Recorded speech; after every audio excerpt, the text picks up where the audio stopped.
The ANC is expected to hand over its much-anticipated candidates list to the IEC. Today is that deadline for political parties and independent candidates intending to contest the elections to get their lists submitted. And this week, the ANC has been scrambling to finalise its own for Parliament and provincial legislatures. And it's amid calls from the party's Integrity Commission for the almost 100 members implicated in corruption to be excluded. All those contesting the May 29 polls have until 5 p.m. today to submit their representatives. Newzroom Afrika's Juniour Khumalo is keeping an eye on this one and joins me now. Good morning, Juniour. We've seen an extraordinary amount of focus, of course, on these election lists, and it's a big moment and milestone in the journey to the elections. As always, historically, with the ANC, there is always a question. What are the surprises and proposed, anticipated upsets when it comes to these lists in the context of, as we stated in that introduction, some people have been tainted with the brush of corruption allegations. Indeed, Iman. So this feels like deja vu, actually. In 2019, the ANC was also one of the last parties to actually submit its list of candidates. We remember at the time, Ace Mahashule was actually the secretary of the ANC, and he went to the IEC offices just after 5 p.m. and he had indicated that the ANC had submitted all the names and all the deposits online. So the late arrival at the IEC should not be misconstrued as the ANC not submitting on time. This time around, we also have a same scenario. We know yesterday evening the ANC actually called an urgent NEC meeting just to speak about the individuals that are going to be on the party list. What happened on Monday was that another special NEC set, and there was, it seems like it failed to come to an agreement in terms of the almost 100 individuals that were implicated in the Zondo Commission. Then it was left to the ANC's top 7 to make a decision on these individuals that were implicated in that.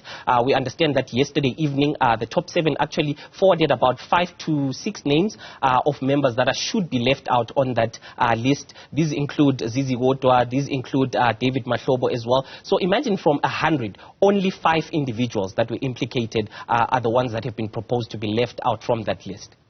As you say, deja vu, we have been here before, and this is always a highly contentious issue, this issue around the list, because it speaks not only to just the candidates who are appearing, their associations, within the party.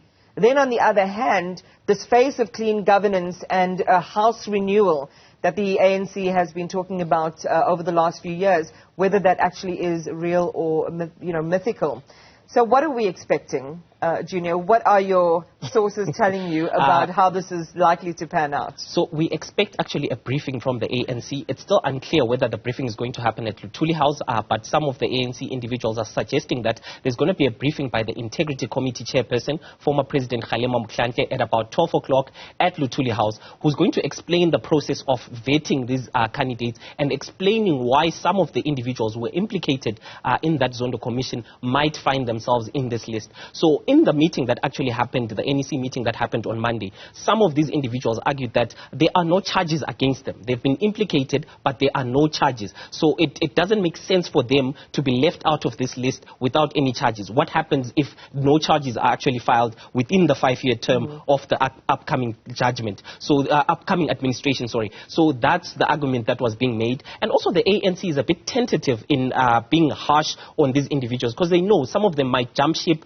and go and join parties such as MK. So they run the risk of losing more supporters and losing more influential leaders to other parties. So that's why I guess they are waiting until the very last minute when all the parties have submitted their list so that there is no option for these individuals to actually jump ship and go to other parties. It's interesting in the way that you've characterized it now, Juniour, how vulnerable it would seem the ANC is, and in a sense, how there's that level of paranoia as to what could happen if certain individuals are included or excluded.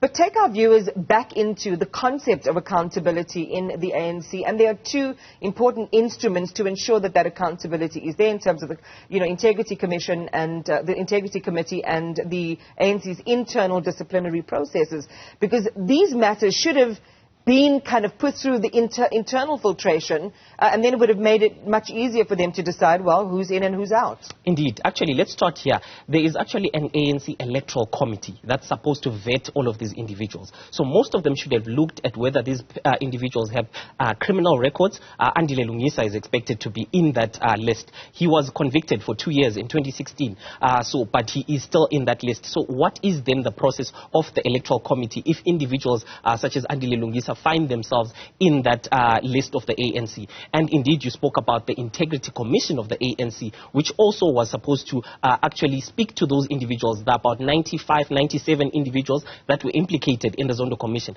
They failed to present themselves to the Integrity Commission. The next step was actually supposed to, the disciplinary committee of the ANC was supposed to hold them before itself and basically spoke to those individuals, see whether they have a case or should they be in that list. But all of these checks and balances seem to have failed to vet these individuals, and now it was left towards the top 7 of the ANC, who include the president, the deputy president, the SG's office as well, to now vet these individuals. So it seems like the ANC's own internal processes are failing the party. So what happens between now and 5? So now we expect the briefing to happen so that they explain to the media who has been left out, who has made it into that list. And then we expect the ANC Secretary, Fikile Mbalula, to actually head to the IEC offices and hand over that list and also confirm the payment of the deposits. So that's what we're expecting today. All right, and we'll bring our viewers that live as always. So we'll check back in with you a little bit later on. Juniour, thank you very much for the latest then on the submission of the ANC's election list.